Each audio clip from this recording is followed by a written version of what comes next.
राधे राधे, जय श्री राम, जय माता जी। ज्योतिष समस्या समाधान में आप सभी का स्वागत है। मैं प्रकाश आपको सभी का हार्दिक स्वागत करता हूँ। आपने हमारे पीछे की वीडियो को भी बहुत प्यार दिया और आशा करूँगा कि ये वीडियो भी आपको बहुत पसंद आएगा। आज कुछ विशेष जानकारी के बारे में अपन चर्चा करेंगे, तो बने रहिए वीडियो के साथ और वीडियो बिना स्किप किए हुए आप पूरा देखिए।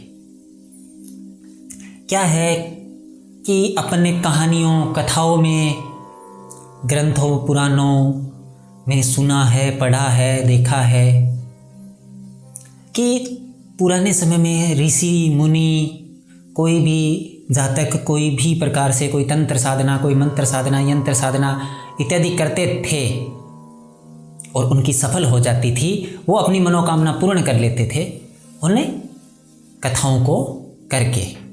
आज के समय में वो क्यों नहीं होता है? आज किसी ज्योतिषी, किसी विद्वान पंडित के पास कोई हस्तरेखा लेके जाता है, कोई कुंडली लेके जाता है और ये दिखाते हैं, तो वो उनको किसी भी पाप ग्रह, क्रूर ग्रह और भटके हुए ग्रह के बारे में उनको मंत्रों द्वारा संबंधित उपाय बता देते हैं कि आप शांति करवाइए, उपासना कीजिए या इनके जप कीजिए। लेकिन बाद में वो काम नहीं होता है और काम नहीं आता है, तो फिर उस एस्ट्रोलॉजर को उनको दोष देते हैं कि ये क्यों नहीं हुआ, किस कारण से नहीं हुआ, किस प्रकार नहीं हुआ। क्या वो मंत्र, क्या वो यंत्र तंत्र सारे बेकार थे या पुरानी दंत कथाएं थी या पुराणों में पढ़ा खाली किंवदंतियों के आधार पर लिखे हुए ग्रंथ थे? वो जब लिखा गया है तो कुछ तो इनका प्रमाण था, कुछ इनमें सत्यता तो थी, तभी तो ये लिखे गए थे। आज वो काम क्यों नहीं होते? कहते हैं, आज हर एस्ट्रोलॉजर कहता है कि उपाय करोगे तो 10 से 20% आपको फ़ायदा होगा। वो 100 का 100 क्यों नहीं कहते हैं? क्या कारण है? उसी के विषय में आज हम इसे वीडियो में चर्चा करेंगे। तो कुछ एक चीज़, कुछ एक टॉपिक है, कुछ गलत अवधारणाएं, इन सभी के बारे में मैं इस वीडियो के अंत तक आपके सामने पूरा का पूरा क्लियर करूँगा। तो देखते रहिए मेरे साथ ये पूरा वीडियो और बने रहिए।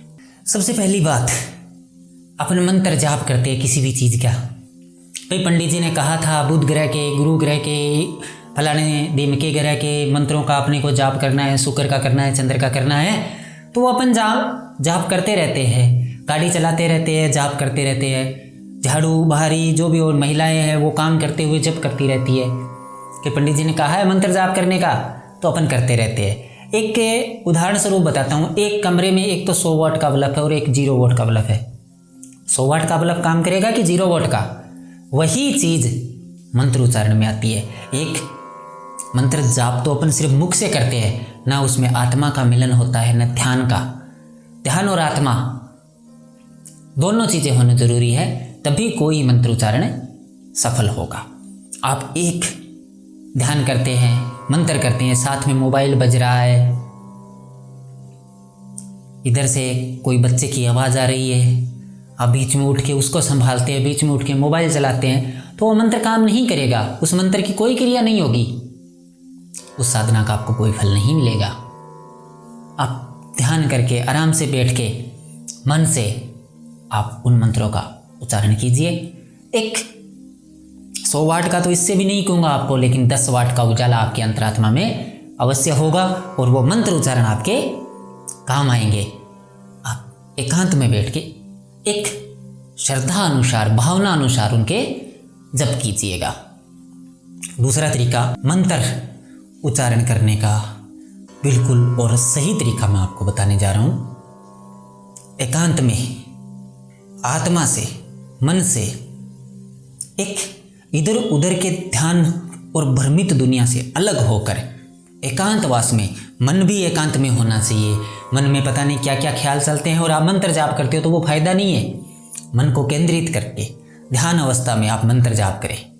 आत्मा से निकलने चाहिए मंत्र, खाली मुख से ही उच्चारण अनिवार्य नहीं है कि सिर्फ मुख से ही उच्चारण निकले। आपकी आत्मा से, आपके मन से आपको वो मंत्रों का उच्चारण निकलना चाहिए। जैसे एक गाड़ी चलाते हैं, आप बातें करते रहते हैं, गाड़ी का ब्रेक, क्लच, गियर, सारी चीज़ें आपके हाथ में कंट्रोल रहती है। आप उधर ज़्यादा ध्यान नहीं देते, लेकिन फिर भी आपके कंट्रोल रहती है। उसी प्रकार मंत्र भी आपका ध्यान भक्ति में हो, मंत्रों के उच्चारण अपने आप निकले, आत्मा से निकले, शरीर के सातों केंद्रों से निकले, वो मंत्र उच्चारण आपके जीवन में पूरा 100 वाट के बल्ब जितना उजाला कर देगा। तो मंत्र उच्चारण इस प्रकार करना चाहिए। जिस भी देव का, जिस भी ग्रह का, चाहे गायत्री जप हो, चाहे महामृत्युंजय जप हो, चाहे मंगल के जप हो, चाहे गुरु के हो, किसी भी चीज़ के जप करो, भावना और विश्वास से करो। आत्मा से आवाज़ निकलनी चाहिए। परमात्मा, आत्मा का जब परमात्मा से मिलन होता है, उसके बीच की स्थिति पैदा होनी चाहिए। आपको ये लगना चाहिए कि आप अपने आराध्य के सामने बैठे हो, आपके सामने आराध्य बैठे और आप अपनी मन की बात उनको सुना रहे हो, अपनी व्यथा उनको गा के सुना रहे हो। वही होता है मंत्र जाप। ये नहीं संगीत में, सुर में आप जप करो, इसकी कोई आवश्यकता नहीं है। बस दिल से शब्द निकलने चाहिए, आत्मा से शब्द निकलने चाहिए, वो मंत्र जाप अवश्य सफल होगा। विधि विधान,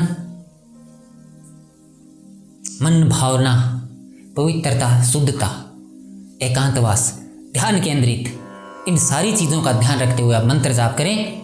आपको किसी भी ग्रह के, किसी भी देव के, किसी भी आराध्य के जप करोगे आपको फायदा मिलेगा। कोई विधि करते हैं, कोई विधियां करते हैं, उनमें भी अपने को फायदा नहीं मिलता है।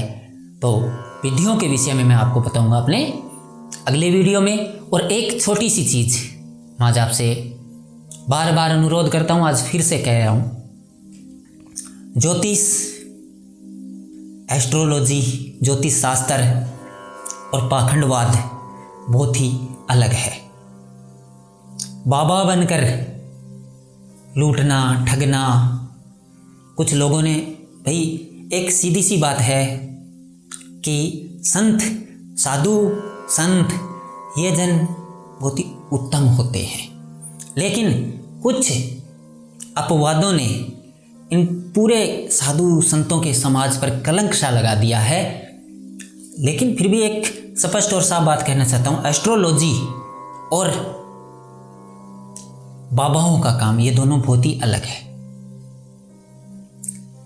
सिद्ध पुरुष, महात्मा, वो अंतर्यामी होते हैं। ज्योतिष एक ग्रंथ है, एक पुस्तक है, उसके अनुसार होती है, जिसमें कुंडली के, ग्रह नक्षत्रों के कुछ सूत्रों का संबंध और योग बनाकर एक फलादेश किया जाता है। उसको भविष्य फल ना समझिए, वो आपके भाग्य का फल है। भगवान श्री कृष्ण ने गीता में साफ और स्पष्ट कहा है कि कर्म, कर्ता, आधार और 5वां हिस्सा भाग्य। तो कर्म प्रधान बनिए, भाग्य का सहारा। जब आपकी कोई दिक्कत हो, समस्याएं हो, कोई रास्ता नज़र नहीं आए, आप भाग्य का अवश्य सहारा लीजिए और एक सही एस्ट्रोलॉजर से अपनी कुंडली दिखाइए और उसके अनुसार ही उपाय कीजिए। थोड़ा सा पाखंडवाद से, अंधविश्वास से थोड़ा सा हटके। ज्योतिष अंधविश्वास नहीं है, बल्कि ज्योतिष एक टॉर्च है, एक लाइट है, एक रोशनी है, जो आपको आपका मार्गदर्शन करेगी। न कि आपको वो चीज़ जो आपकी मनोकामना है वो पूर्ति करवा देगी, बल्कि आपको वहाँ तक पहुँचने का रास्ता दिखाएगी। धन्यवाद वीडियो देखने के लिए। अगर पसंद आए लाइक, सब्सक्राइब और शेयर अवश्य कीजिएगा। जय श्री राम। मिलते हैं अगले वीडियो में, और अगले वीडियो में आपके बताएंगे विधियों के बारे में।